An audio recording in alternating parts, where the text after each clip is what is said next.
When selling at the market, a growing number of farmers rely on a variety of organic starter plants and seeds from the Muhammad Farm Staple Goods Program. What we sell at our market, well, we sell, as I mentioned, our organic starter plants. We sell a variety of tomatoes. We sell the homestead tomatoes from the seeds we get through the Staple Goods Program. We rely heavily on the Staple Goods Program seeds for a lot of what we grow. Our peppers come from them, our squash, our peas, and just a wide variety of things. I can't even think of them all right now, but we also grow leeks, potatoes, onions, green beans, pumpkins, lettuce, pretty much all you see and more. What you see in the corner, I think it's your left corner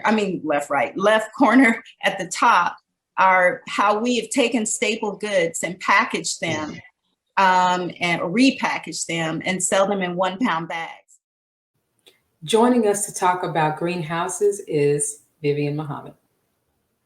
Greetings, Sister Vivian. Assalamu alaikum. What are starter plants and what is the process for growing them? Starter plants, also known as seedlings, are plants that you can buy at any kind of garden center. And those plants are then transplanted into a garden versus, for instance, direct sow or direct seeding, which means you take the actual seed and plant it directly into the soil.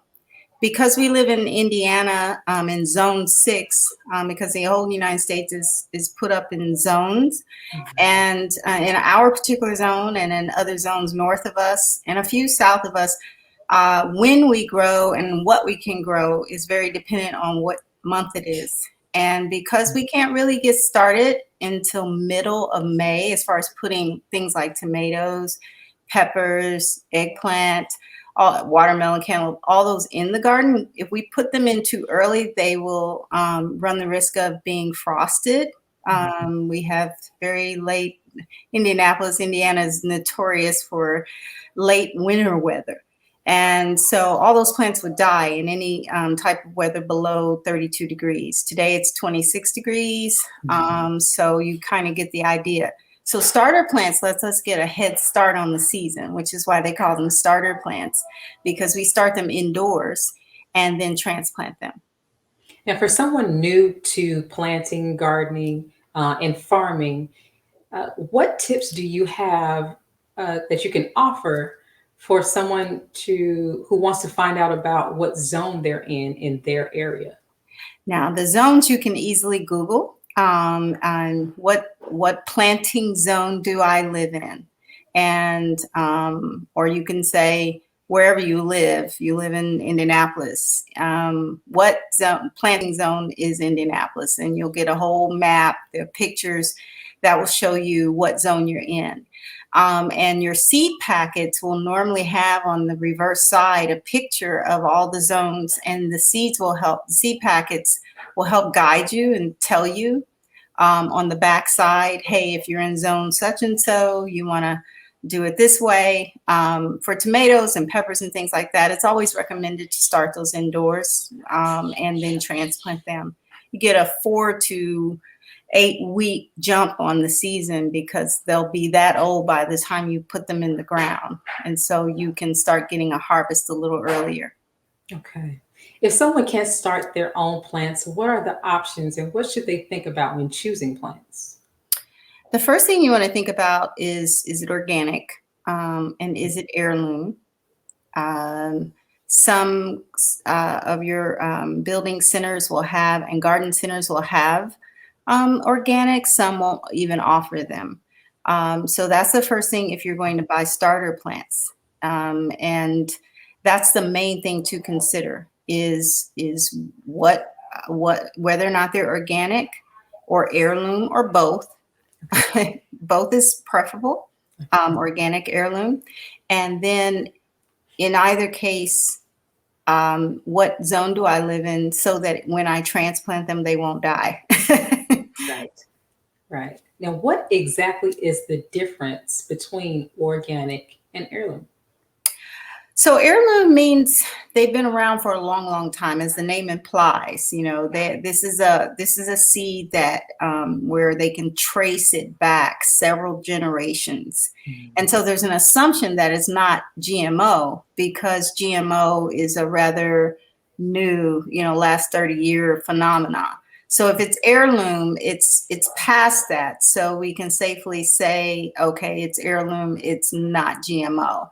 Um, and organic means that kind of if it's organic, it's supposed to mean it's Mhm. supposed to mean that it's been derived from a plant that is not genetically modified, where the DNA of that plant has not been altered, and it consequently is not um, hasn't been sprayed with or doesn't come from a plant that has been sprayed with different chemicals, but more importantly, that the genetic makeup of the seed itself is not has not been tampered with.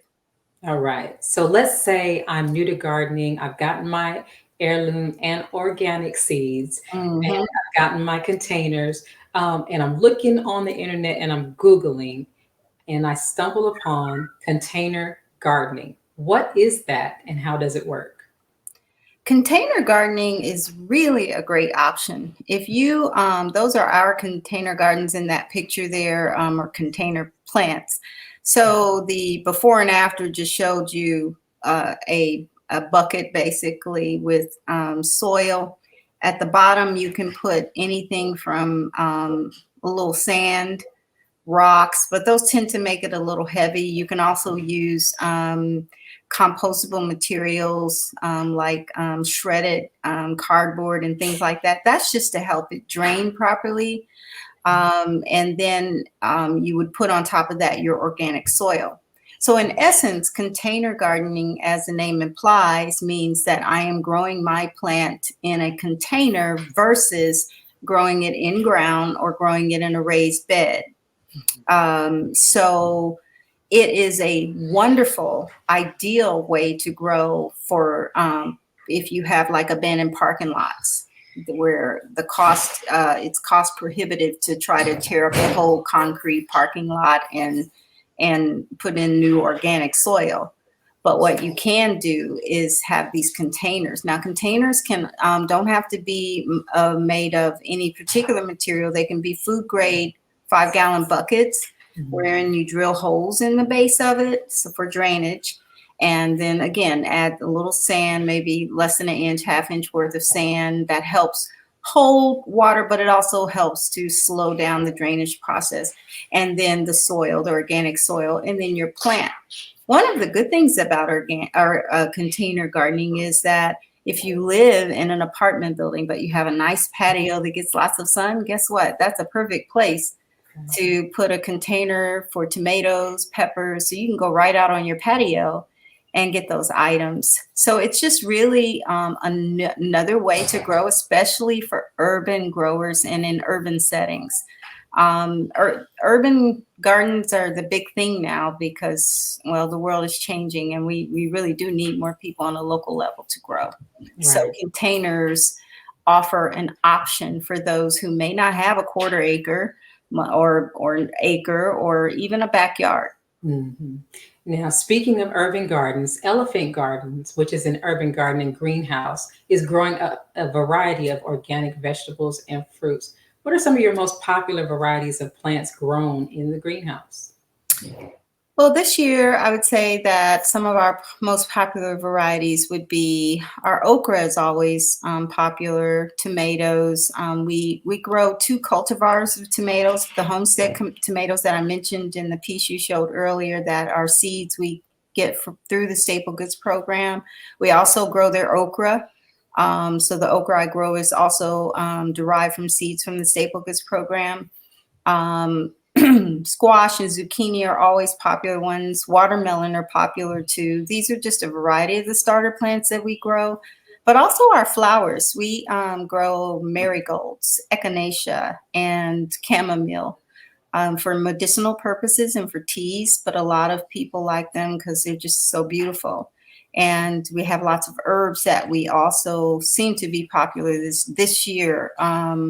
We offer thyme and basil and oregano, etc. And those herbs seem to be really popular, sage, this year. How much square footage of land is necessary for growing plants in a greenhouse lab? Square footage of land. Well, the greenhouse you just showed in that picture, that's a huge greenhouse. That's what we would call a mega greenhouse, a commercial greenhouse. And it looked like the crop was spinach. You don't have to have that much square footage. We transformed our former, it was my dad's dog run, into a greenhouse. And it's about a 12 by 36 or longer feet greenhouse. And you saw from the picture, we can get a lot in there, right? Presently, that picture was just taken. We have about 1,000 plants in there now, and more to come. So yeah, so you see That is a lot. yeah, those are our tomatoes. Those have been transplanted recently from their original cells, small cells, 72 cells, into those pots. Okay. So let's say I have a backyard, and as you have recently used an old dog run, what equipment is required for a successful greenhouse? Well, the first equipment is a good contractor. It's not our equipment, but you definitely need that. Someone that really knows what they're doing so that you don't get grief. I happen to have a really good one that worked on ours, but you're going to need wood. You're going to need the type of, there's a very specific greenhouse plastic. This is not the flimsy plastic that you'll see some temporary greenhouses made out of, or hoop houses. This is a very hard, almost, I don't even know how to describe it, but it reflects, it absorbs light. It's just really great. It insulates. For instance, it was 48 degrees here today at the warmest. It's cooled off since then, but the greenhouse was at 90 degrees. Oh, okay. So it can get really warm in there if you have it in the right position. The other thing is to make sure it is in the right position, where you're going to want to know where your north face is, because it's not going to get any sun that way. But the eastern and western and southern faces of the greenhouse. So you're going to want to consider the positioning of the greenhouse and the sun when you start to build it. Well, thank you, Sister Vivian, for joining us today and letting us know how to start a container garden and about greenhouses. Yes, ma'am. You're very welcome. Assalamu alaikum. Alaikum salam. Let us pause for announcements from our sponsors. When we come back, we will be joined by musical artist and poet Taji Akib. We'll be right back. Be a part of the force that powers truth in journalism. Your support helps us to highlight solutions for a brighter tomorrow. Go to nnvnews.com/donate. Greetings from National Network View. This week's Final Call cover story headline reads, Food Shortages, COVID-19, and Fears of a Major Crisis. The coronavirus pandemic is disrupting food supply chains and hurting multiple food industries. People are worrying that the pestilence could impact the ability for Americans to eat.